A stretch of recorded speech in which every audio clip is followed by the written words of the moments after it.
முன்னாள் அமைச்சர் வைகை செல்வன் ஐயா இருக்காங்கலாம் சட்டுன்னு வந்து குதிச்சாங்க.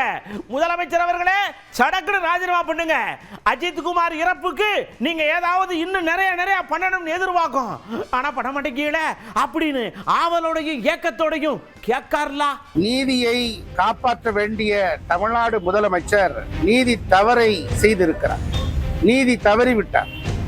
எப்படி நீதி தவறிய பாண்டிய நெடுஞ்செழியன் மணிமுடியை துறந்தாரோ அவ்வாறே தமிழ்நாட்டினுடைய முதலமைச்சர் திரு மு.க. ஸ்டாலின் அவர்கள் இந்த சம்பவத்திற்காக பொறுப்பேற்று ராஜினாமா செய்யப்படும்.